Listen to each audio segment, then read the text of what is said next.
Welcome to Light and Shadow. I'm your host, Maya Washington. It's time to bring some inspirational sports stories out of the shadows and into the light. Welcome, welcome. Oh, do we have a treat for you today? Our guest is Bennie Warren Fowler III. Bennie is a 6-year veteran of the National Football League. He began his career as an undrafted free agent signed by the Denver Broncos in 2014. Bennie was a member of the 2016 Denver Broncos Super Bowl 50 championship team and may be best remembered for having hauled in the final pass of soon-to-be Hall of Famer Peyton Manning. Currently a free agent, Bennie is a former member of the New York Giants football team, catching passes from the other Manning brother, Eli Manning. Welcome, Bennie. Maya, thank you for having me. I appreciate it. What's going on?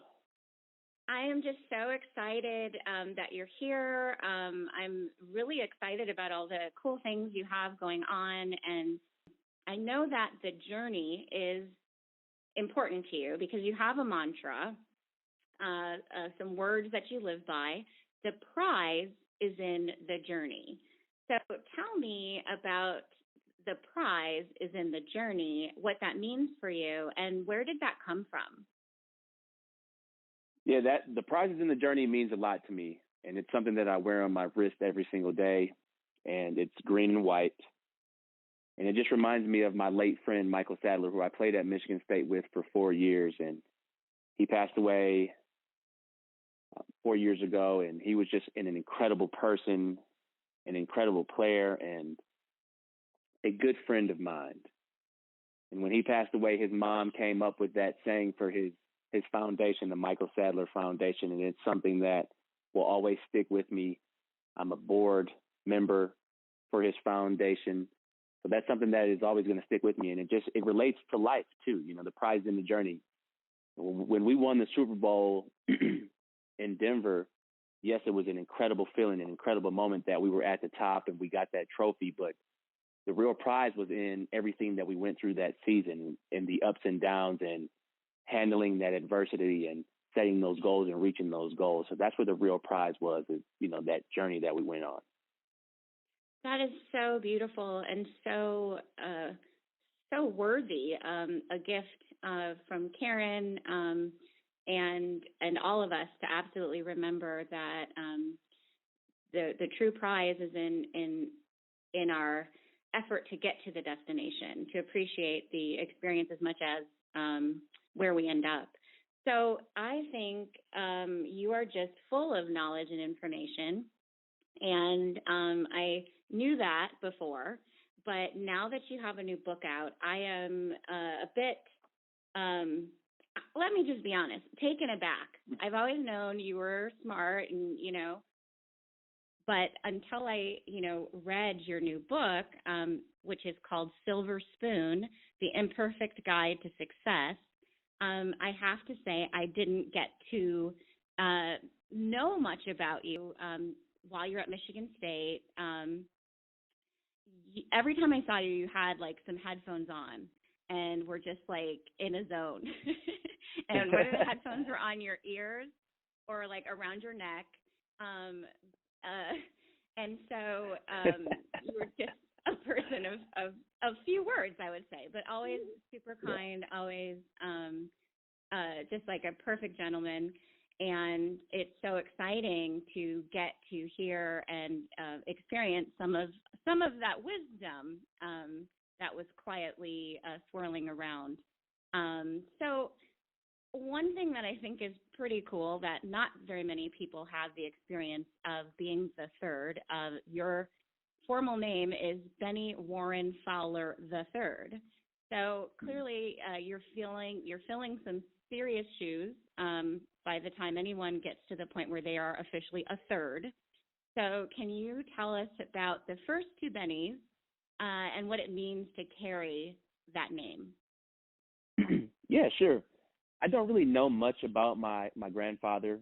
He passed away when I was really young. But, filling the shoes of my dad, those are some big shoes to fill. My dad is a very accomplished man.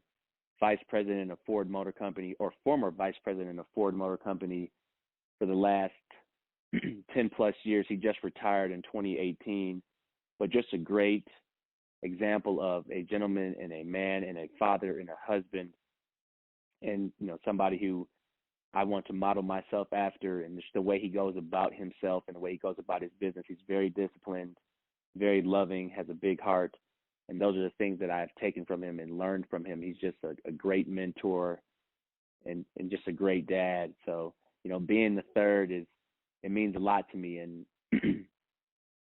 I would say my second year, maybe my second or third year in the league, I put the third on the back of my jersey. I never had it on the back of my jersey, but I wanted people to know that there was a couple Bennies before me and how important they are in my life, and the fact that they paved the road for me to get where I am today, and all the things that they sacrificed and did for me as a man. I just really appreciate them and the path and example that they have set. So that's the reason why I put that on the back of my jersey, but I am very proud to be Bennie Fowler III. That's so beautiful. And your mom had a quite an impact on your life, especially sort of what path you took in sports. Can you talk about growing up playing a variety of sports and just being an athlete from a young age, and sort of how your mother eventually influenced what direction you would take? Yeah, my mom's amazing. That's my best friend right there. She's just an amazing person. She has a big heart as well. She's always holding me accountable and everything, but we're good friends, and I can talk to her about anything. So she's just incredible, and she definitely helped me with my football career and getting me back out there. I played a little bit when I was in Little League when I was younger, and then I stopped playing because I wanted to be a basketball player. I wanted to be just like Kobe Bryant. The late great Kobe Bryant was my favorite player, and I wanted to be just like him. So I stopped playing football until my junior year in high school, and she was like, "You need to go back out there. You're natural at it. Go use your speed on the football field. Go back out there." And I went back out there, and she was right, and it took off for me, and I started getting scholarship offers, and my career kind of took off from there. But my parents put my brother and I in sports at a very young age, just to really teach us the foundations and the principles about life, because you're going to win and you're going to lose, the importance of team, leadership, culture, working with other people, handling adversity, handling success. There's just so many lessons in sports. So that's why they kind of put us in sports. And I played baseball, ran track, football, and basketball. So I was playing 4 sports every year for a little bit, and then it went to 2 sports after I stopped playing football for a little bit, and it was just basketball and track. And I won 2 state championships in basketball and track in high school, and then I went out for football, and that's kind of where my career started taking off, and I started getting notoriety and getting scholarship offers, and then I chose to go to Michigan State. And I chose to go to Michigan State because it instilled they had a lot of values that my parents instilled in me: discipline, setting goals, working with people, a family atmosphere, building the foundation, and they really care about you not only as a football player but as a student. And that's the reason why I chose Michigan State, and that led me to the NFL. So my parents paved the way. They put me in sports, my brother and I in sports at a young age, and we haven't looked back since. My brother went to go on to play college basketball at Central Michigan, and now he's coaching at Michigan State, so coaching basketball at Michigan State. So it's kind of a little bit of background on why my parents got us started and how they paved the way for my brother and I, and now my 2 sisters, and I have a stepmom. And my sisters are athletic as well. My sister Taylor is playing college basketball at Old Dominion in Ohio, and then my other sister Madison is being highly recruited in volleyball. Wow. That's incredible to have such an athletic family, such an accomplished family. And if our listeners are interested in Bennie's book, Silver Spoon, The Imperfect Guide to Success, there are some really great personal stories from family members.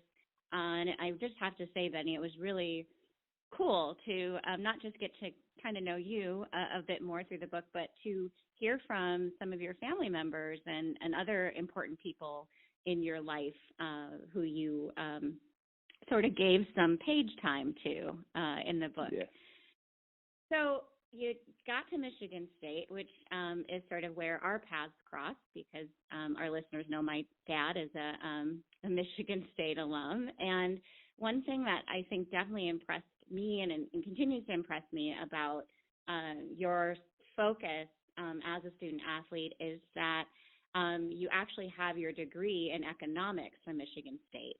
And you took on a serious major. Let's just call it what it is. That you happen to also be an athlete, but you are very much a businessman and someone interested in sort of those intersections of neuroscience, economics, business, self-improvement, all of those things. So I think it's pretty awesome that you had the opportunity to combine your academic interests, your intellectual pursuits and interests, as well as really achieve some great things as an athlete. And just to kind of give our listeners a sense of that, now at Michigan State, Bennie was a member of the 2014, the 100th Rose Bowl championship team. So that team that won the Rose Bowl for Michigan State, which it had been about 26 years to, have that kind of glory for the Spartans. I know more than 26 years before then, my dad and his teammates had a Rose Bowl appearance. But how, like, I can't even find the word. Like, what was that like to know that all the hard work that you had put in, that you all achieved something that other teams at Michigan State just really hadn't accomplished in 26 years? What did that mean to you, and what was that moment like for you? It was a surreal moment. It meant a lot at the time, and it means even more now, just because of the 5 years. When I look back at the 5 years that I spent at Michigan State and the 4 years playing, we accomplished so much. But the relationships that I have with those guys, will be Rose Bowl champions forever. Our plaque is going to be, the 2 plaques that I'm on will be on the stadium forever. So that's what means the most. But playing in that game and doing something that we set out to do. I'll never forget Coach D being in the living room, in my parents' living room, and saying, we're going to win a Rose Bowl here, and Bennie's going to be a part of the team, when he offered me a scholarship. And that meant a lot right there. But the fact that we actually got that goal done, and we set out and we laid the foundation to try to win that goal, and we got that done. And there was a lot of hardships in that season, in the years, even in the years that I had there. I broke my foot twice there, my freshman year, and then my third year at Michigan State. But the fact that we just put in all that work, all those early mornings, all those late nights, all those going back and forth in practice with the defense, it all paid off. So it just meant so much. But the relationships, I mean, you've been around us, and you can see how we interact with each other. Just when we're around each other, those guys mean the world to me. They're all like brothers, and I'm not just saying that. Those are people that I spent a lot of time with, and I really appreciate all those people and the relationships that I built. That's what makes the winning the Rose Bowl mean so much to me, is because of the guys that I won it with. That is so beautiful. And yes, I would totally agree. Like, it is palpable to just see how much you all love each other, and continue to, like, navigate life together, right?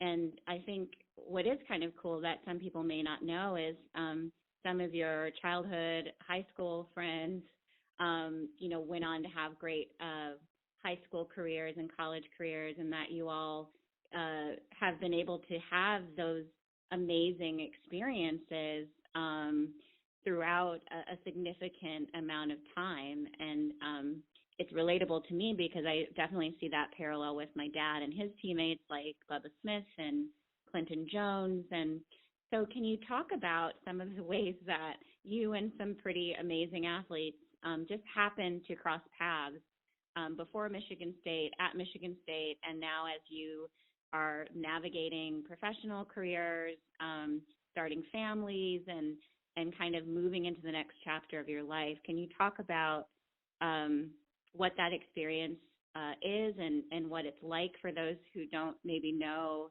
some of the guys you grew up with or some of the guys you continue to have important relationships with as you all move through your lives? Yeah, life is moving so fast right now. When I think back to, all my friends that have who do have families now. I don't have a family yet, but yeah, life is moving so fast. I feel like I was just in high school like a couple years ago, but it's already been 10 years since I was in high school. But I met Draymond in high school. We played on the same travel basketball team, and then we played each other in high school as well. And that's where we met, and that's where we started our friendship. And that friendship really carried over and became really strong when we were at Michigan State. We lived in the same apartment building for a couple years, and that's where our relationship really took off. And we were both able to win a championship in the same year when we both got into the NFL and NBA. So that really took off. Jonas Gray, a really good friend of mine who actually got me to come out for the football team in high school, was the first one to win a championship. So he won a Super Bowl with New England in 2015. I won in 2016. No. Yeah, Jonas won Super Bowl in 2015. Then Draymond won in the summer of 2015. And then I won my Super Bowl in the summer, or the winter of 2016. So 3 of my friends that I had in high school, we all won championships back-to-back years. And then I have a couple other friends who I became friends with in college, such as Brandon Graham and Frank Clark, even though they went to a horrible school down the road. They went to Michigan. I was cool. I was friends with them through a mutual friend that I went to high school with, and we got closer. I got closer to those guys as we became NFL friends, but we were all in the same group chat in college. But those are great guys, and they won championships as well. And Draymond's gone on to win 2 more. So, those friendships just come from being around people that are like-minded. We all want to achieve success, and I think that's a big key proponent in success, is that you have to surround yourself with people who are going in the same direction as you. And those guys have pushed me directly and indirectly. So you have to have that in your life, and that's one of the things that I've learned from myself and, playing with guys like Peyton and Eli. They surround themselves with people who want to be successful and that push them to be successful, and that's what my friends do. And not only that, I have friends who are entrepreneurs who are in my book who I also learn a lot from, like my homegirl Desiree, who has her own clothing line. Another person, Jaquil Jaycox, who's also in my book, starting his own agency, marketing firm. Another friend, Morel Evans, who's also into the venture capitalist world. Just surrounding myself with people, and that's also gotten me into business and thinking about business and for life after football. So, just surrounding myself with the right people. That's how I came into contact with these people, and they're awesome people, not just athletes. So another fun fact that I do want to bring up, just because I love the idea of talented athletes being talented and successful in multiple sports under extreme conditions, like college level. But you have an individual long jump championship. Yes. How did that happen? And how many people know that you accomplished that? When people talk to you about your Michigan State career, how often does it come up? That never comes up really, unless we talk about track or something like that. But that never really comes up. But yeah, that's something I'm very proud of. But I've been a natural long jumper for a long time. When I was younger and doing AAU track, I went to the Junior Olympics a couple of times for the long jump and placed in the top 8 in the country. And then it really just kind of took off as I started to get my athleticism under me in high school. So, yeah. Yeah, not too shabby. Thank you. Not too shabby at all. So, given that you have just been uber focused on sports, both because you loved it and enjoyed it, but you were a kid who really took all of this very seriously and sought to be the best in everything that you did.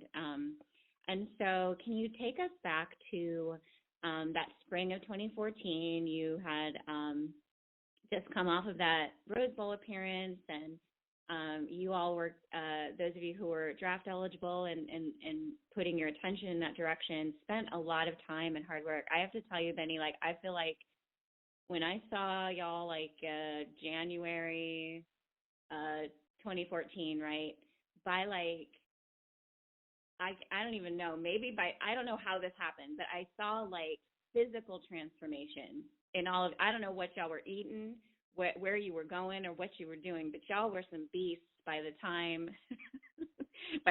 spring rolled around, and we're all training and working really hard in hopes that your name would be called in the draft. So talk about kind of how hard you trained for that moment and how that played out for you and what obstacles perhaps you faced or things that you confronted to get to that goal of finding a team. Yeah, that preparation, it's different. It's different than college.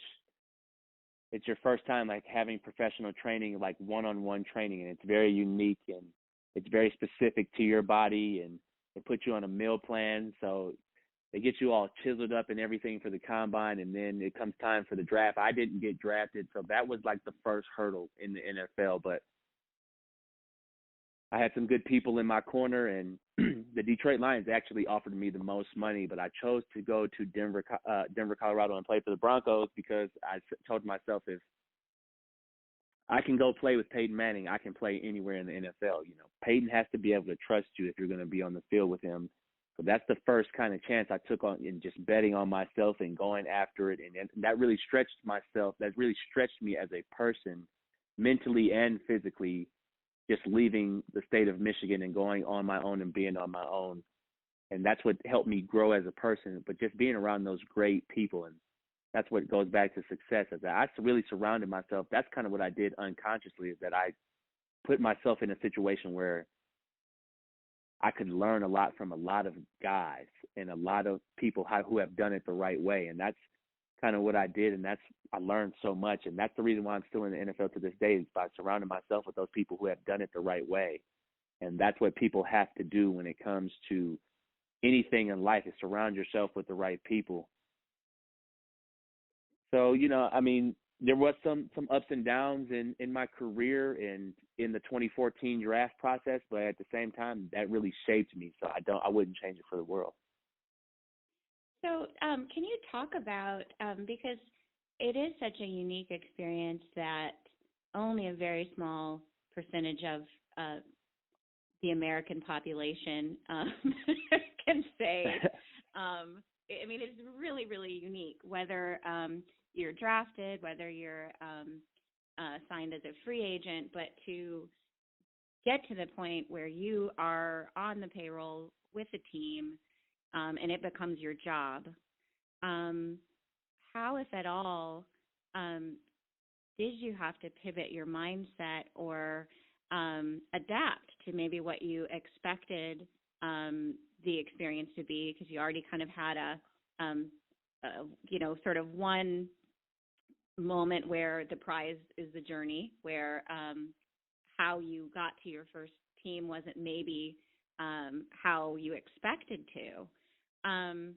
How was that sort of rookie year, and how did you adjust or adapt, and were there any surprises or lessons in that process? Yeah, there were a lot of surprises. Just the fact of how much free time you have.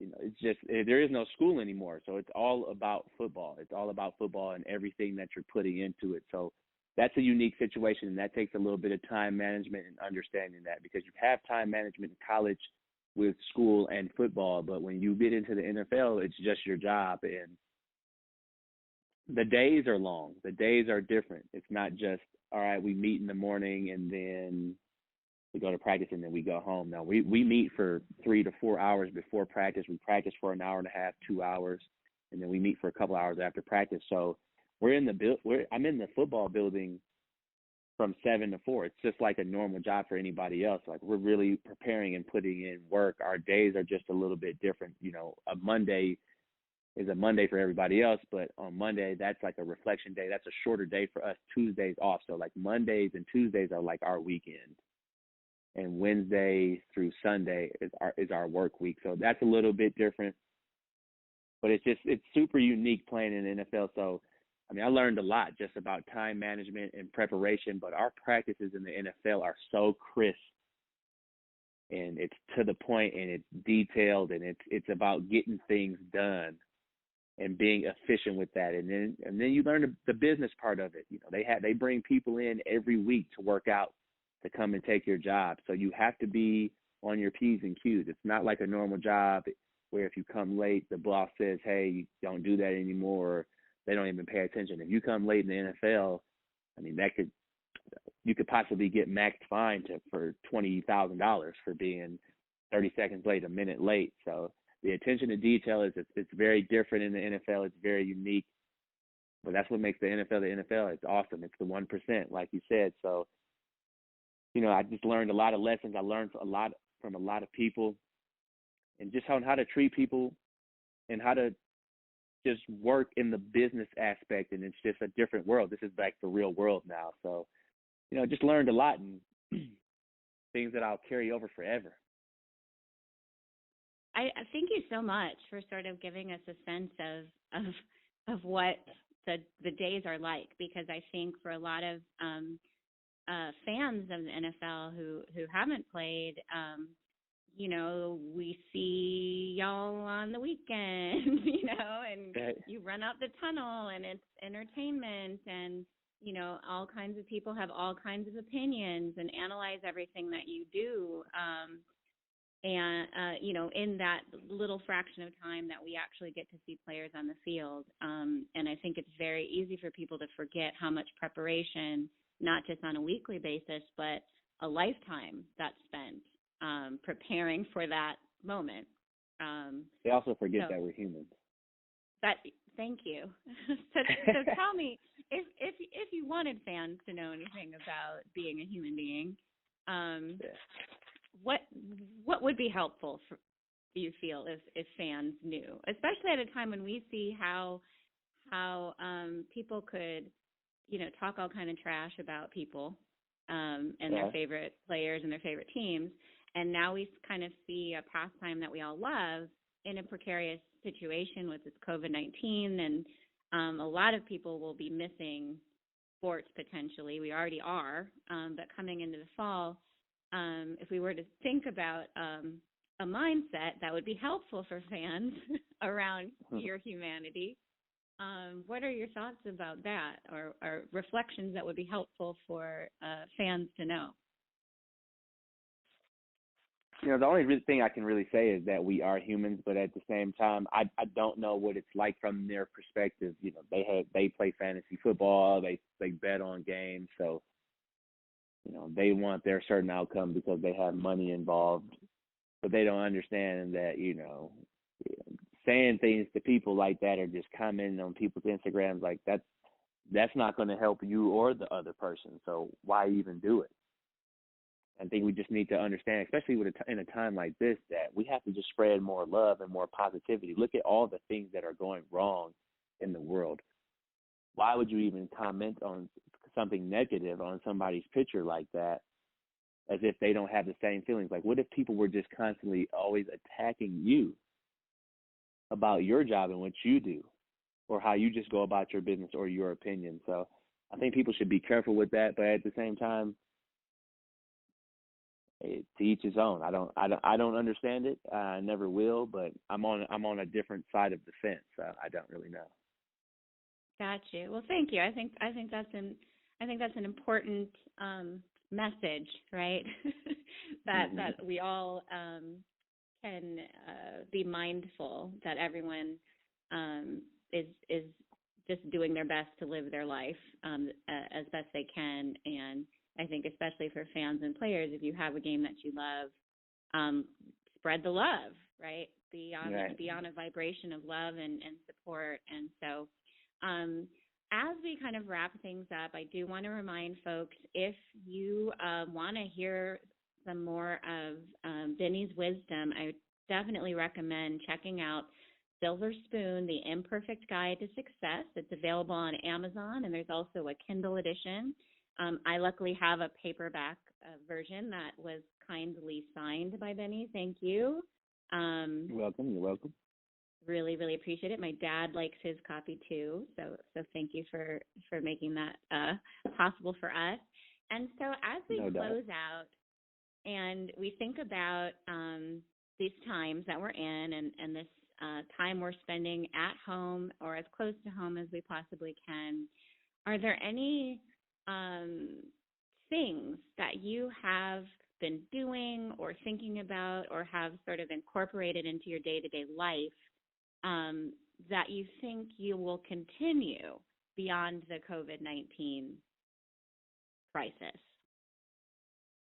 Yeah, I'm actually just in the process right now of launching my first ever business and my first online course, which is going to be about the GPS method, which is goal setting plus perseverance equals success.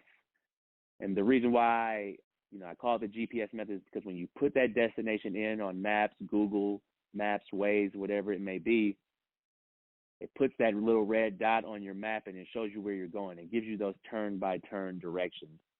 And that's kind of how life is. You have to set those long-term goals, and then you have to break them down to short-term goals. And then you have to break them down to outcome goals every single day, because when you win the days, you win the week, you win the weeks, you win the month, you win the months, you win the year. And if you win in the year, that's a great year, and you're constantly laying that foundation. But it's a system. It's a system that's helping you develop habits, and habits is something that you can transform and have always in your life, just like getting up and brushing your teeth. And the reason why I think I've been successful and I've been around successful people is because of the habits that we perform every single day. So that's what I have going, and I'm excited to launch that in the next couple of weeks. And that's something that's going to stick with me forever, and it's going to help me with my public speaking as well as go along with my book, and just help me impact the world and really serve people as a speaker and as a leader, and helping people understand that everybody's a leader and we all have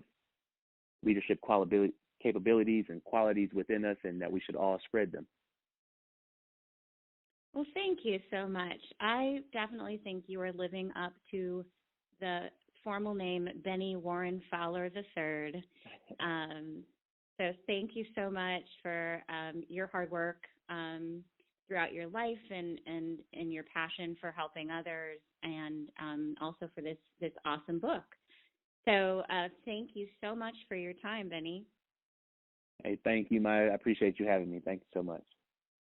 And to our listeners, if you like what we're doing, I encourage you to subscribe, to share, and to continue tuning in to Light and Shadow. Thanks so much, and we'll see you next time.